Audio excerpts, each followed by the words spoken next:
그러니까 너무 이상한 거예요. 네. 그러니까 대한민국이 상당히 이제 87년 6.18항쟁 이후에 민주화돼 있고 그 민주정부의 품격에 맞는 그런 정부가 되려고 진보든 보수든 다 노력을 했는데 그러니까. 그런데 어느 날 갑자기 윤석열 대통령이 나타나서 바이든 날리면 사태가 터지고 그 이후로 기이한 일들이 계속 벌어지고 있는데 아무도 말을 못하고 있다. 대통령이 너무 경로해서 그런 거예요. 네? 경로. 네, 경로라는 말도 웃긴 게 네. 아니 경로하면 말 못하는 거예요. 이게 민주주의에 네. 경로라는 말 자체가 너무 권위주의적이지 않아요? 그렇죠. 네? 예. 네. 그래서 그때 그 숙명여대 강영철 교수님이 무슨 칼럼에다가 경향신문 칼럼에다 쓴 걸 보니까 네. 하여튼 이 옛날에는 없었던 이 표현들이 네. 윤 대통령에 대한 표현들이 굉장히 많아졌다. 네. 문재인 대통령이나 심지어 이명박 박근혜 때도 네, 없었던 표현들이 예, 예. 그렇게 뭐 조사를 하셨더라고요. 네. 그러니까 지금 그러니까 좀 참 너무 부끄러운데 저는 그것도 좀 여쭤보고 싶어요. 좀 치졸했잖아요. 네. 대통령실의 대응이. 비행기 안 태워주고 네, 뭐 이런 비행기도 거. 안 태워주고, 네, 예, 그리고 또 그 이기주 기자하고 그 설전 네. 사건도 있었고요. 이기주 쓰레빠 신었다고 막 난리치고. 그러니까 네. 슬리퍼 어디 예의 없게 슬리퍼를 신냐 다 신어요. 네. 저도 그 물어봤어요. 네. 그 이제 보도국에다가 네. 저는 원래 사장이 뉴스에 간섭 안 하잖아요. 네, 근데 네. 이기주 기자가 슬리퍼 신었다고 완전히 뭐 살해 협박까지 받았잖아요. 그 일베에서 살해 협박을 받았어요. 슬리퍼 신어서. 아니 이제 죄송합니다. 저 지금 슬리퍼 신고 있습니다. 예의 없다고. 예. 예의 없다고 죽여버리겠다 이런 글이 올라왔어요. 그래서 경찰이 막 네, 네. 경호해주고 그랬거든요. 네. 세상에. 슬리퍼를 이기주만 신었어? 내가 물어봤더니 정치부장이 사장님이 슬리퍼 검사해야 돼 기자들. 그랬더니 아니래요. 그 네. 지금 이기주가 슬리퍼 신었다고 쓴 기자들도 다 슬리퍼 신고 있었다는 거야. 다 신었어. 이기주만 신는 게 아니야. 여기자들은 주로 안 신고 네, 남자 네. 기자들은 거의 다 신는데요. 맞습니다. 네, 네. 그래서 슬리퍼 왜냐면은 나가보셔서 아시잖아요. 알죠. 네. 그리고 이기주 기자가 신었던 그 삼선 네, 슬리퍼는 네. 그 대통령실 매점에서 파는 거라고 그러더라고요.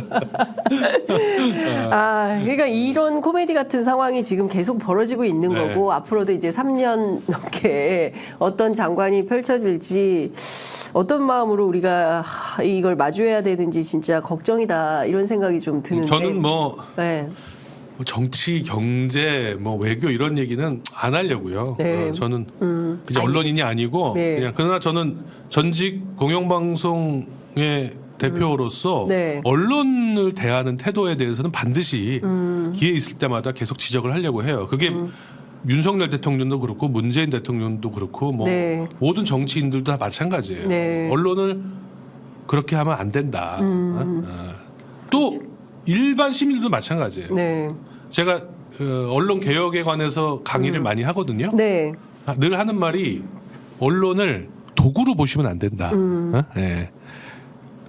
그래서 우리 도구로 봐요. 그게 뭐냐면은 진영 논리에 따라서 우리 편 내 편 가르는 거. 네. 그다음에 가짜 뉴스를 판단할 때도 네. 우리한테 불리한 건 가짜 뉴스. 이거는 솔직히 좌우가 따로 없어요. 지금. 네. 민주당 때 했던 언론중재법도 사실은 가짜 뉴스 때려잡자고 한 건데 네. 그게 만약에 다 그 당시에 통과가 됐으면 네. 그때 언론계가 다 반대했잖아요. 네. 오마이뉴스는 어땠어요? 제가 그때는 오마이뉴스 기자가 아니었어요? 자꾸 저한테 말씀 나오길래 네, 네. 아니 조선일보에서 자꾸 저한테 오마이뉴스 간부가 운영하는 저 오마이뉴스 간부 아니고요. 그렇구나. 예, 오마이뉴스 그만둔 지 오래됐습니다. 맞다. 예, 그 사이에 제가 그만두고 중국도 갔다고 했는데 아직도 오마이뉴스 간부로 아무 상관없는 회사입니다. 언론주의법 악법이에요. 네. 왜냐? 명예훼손으로 그 잘못된 보도로 명예훼손을 당할 경우에 피해액의 5배까지 보상하게 돼 있었잖아요. 네. 거기서 언론계에서 이거 안 된다 악법이다. 굳이 하려면은 그 대상자의 네. 정치인, 대기업, 고위 관료는 빼라 이렇게 얘기했어요. 네, 네. 그걸 안 받아줬어. 왜? 정치인, 대기업 구하려고 만든 법이거든. 문재인 대통령 공격한다고 네. 문재인 대통령하고 민주당 가짜 뉴스를 공격한다고 만든 법이잖아요. 그러니까 그렇죠. 그렇게 가면 안 돼요. 네. 언론 개혁을 그런 식으로 가짜 뉴스를 때려잡겠다고 하면은 네. 지금 벌어지고 있는 상황하고 똑같은 일이 벌어지는 거죠. 갑자기 오마이뉴스 그때 태도가 어떤 건지 궁금해지네. 제가 취재해 보겠습니다. 네, 그렇죠. 그 저희 편의점은 그게 없습니다. 네. 예, 진영을 가리지 않고 다 비판을 해서 다 그러니까 욕먹고 제가 있는데요. 정치하시는 분들한테 부탁드리고 싶은 거는 가짜 뉴스의 유불리를 판단하지 마셔라. 그러니까 자기한테. 그렇죠.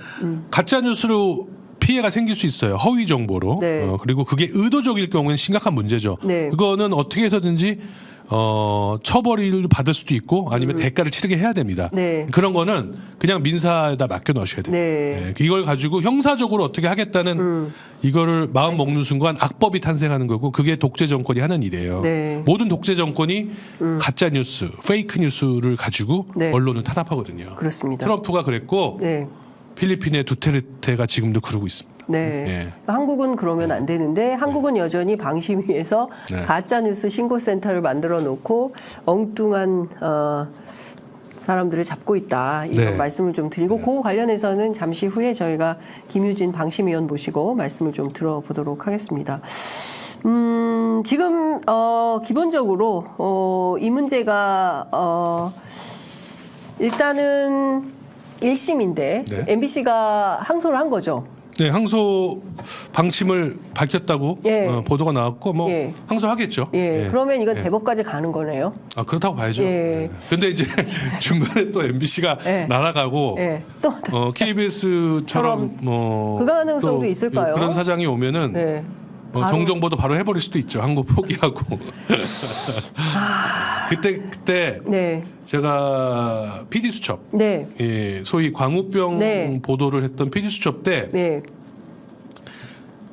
코너에 몰린 이명박 정권이 방통위를 동원해 가지고 난리를 쳤어요. 네. 그래서 사과 방송 명령이 내려졌어요. 내려왔어요. 예, 근데 그 사과 방송을 명령한 거는 어떤 행정 조치죠. 네, 그럼 이거 그 행정법원에 우리가 항고하면 돼요.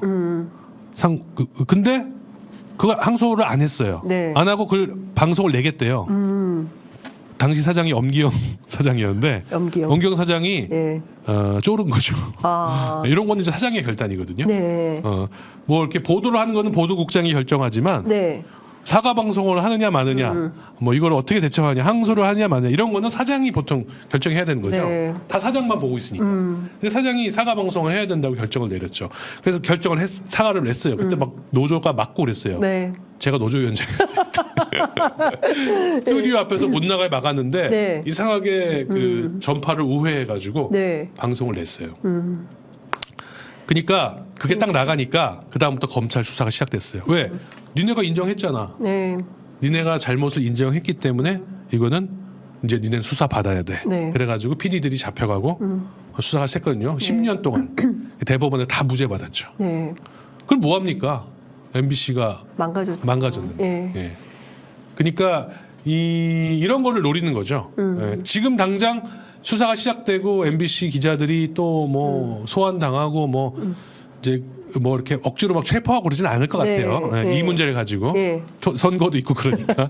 그러나 예. 선거 이제 끝나고. 수사나 뭐 이런 게 시작되면 예. 이런 걸 가지고 계속 또 저는 할 거다. 지금 검찰 하는 짓을 보면 네. 예. 이렇게 봅니다.